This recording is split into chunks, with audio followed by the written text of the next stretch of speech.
Frida von Hessen is one of the few remaining Holocaust survivors.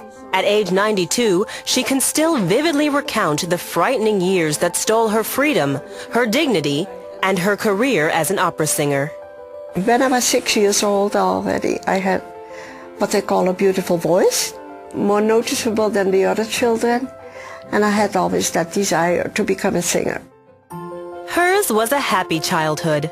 Frida was born in 1915 and grew up in Holland.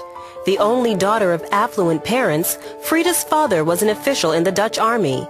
Her mother, a singer, encouraged Frida's natural talent for opera. Frida became a rising star at the music conservatory, singing to sold-out audiences.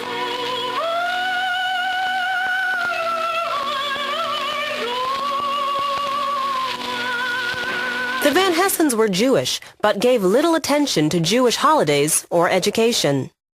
I never knew the story about anything, and I didn't know who Moses was. I never, ever experienced anti-Semitism until the Germans came. The Nazis imposed strict regulations for Dutch Jews. Frida and her family had to wear the Star of David on their clothes. And as a Jew, Frida was no longer allowed to perform for non-Jewish audiences.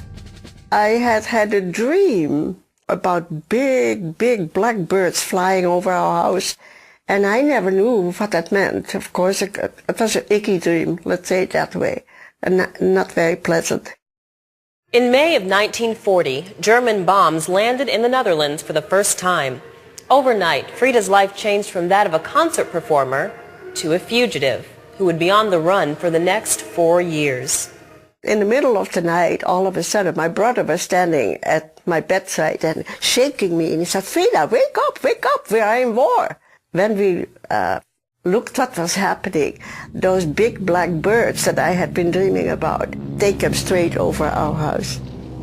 The Van Hessens, along with Frida's friend Mika, escaped to another house, where they hid for several days.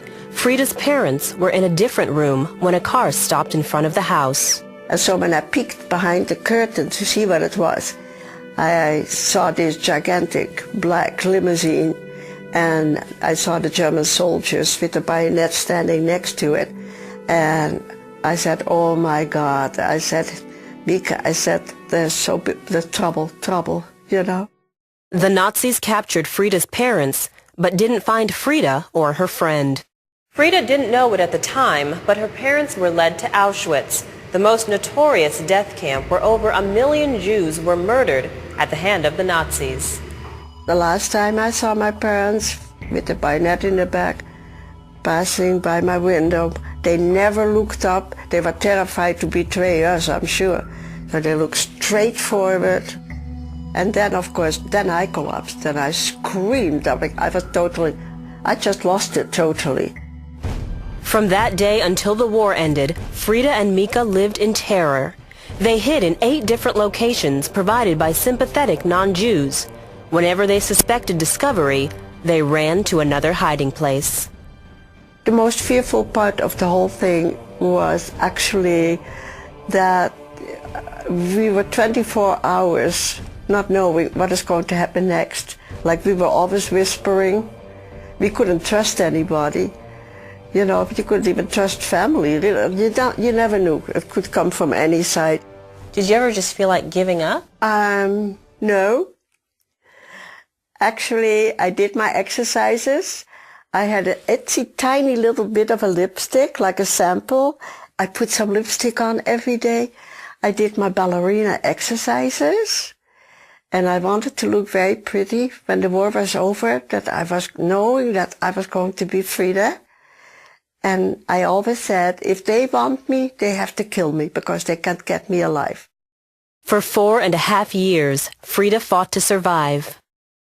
Then one day, it all ended. Let us pray that peace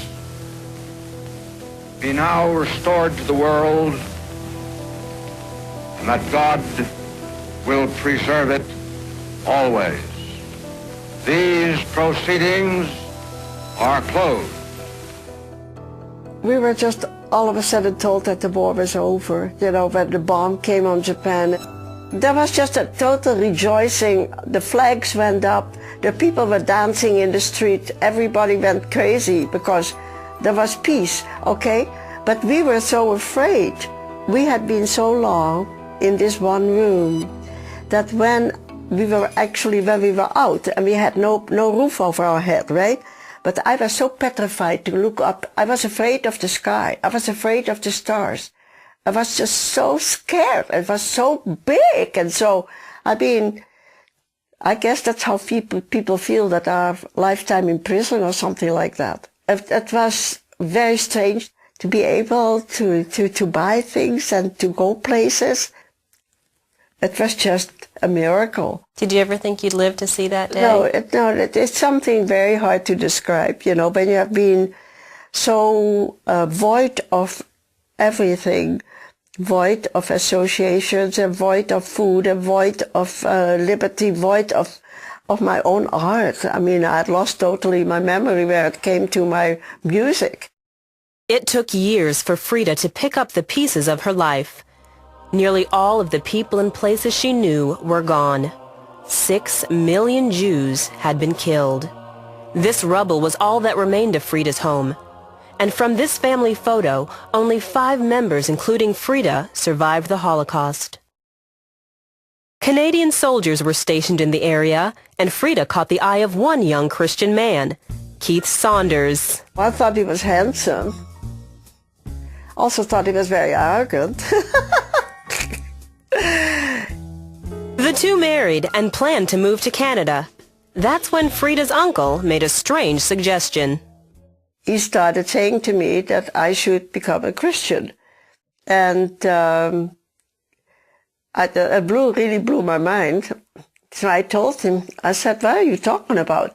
He said, well, if that ever happens again, if there's going to be another war again, then they will probably do the same thing to you again. And, well, I just sat still for a minute and I said, I will never do that. Because if I change and I become a Christian, that means that Hitler won the war after all. Frida decided to change her religion for safety purposes only. She walked into a church and asked to see the pastor. So all I had on my mind, I wanted a piece of paper, you know, telling the people that I was a Gentile. The pastor introduced Frida to Elizabeth, a woman from the church. She started with Jesus and with Joseph and with the babe in the stable and all kind of things. It made no sense to me whatsoever.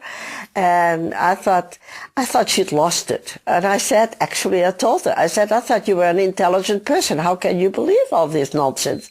Elizabeth asked Frida to read Isaiah chapter 53 and Psalm chapter 22 in her free time.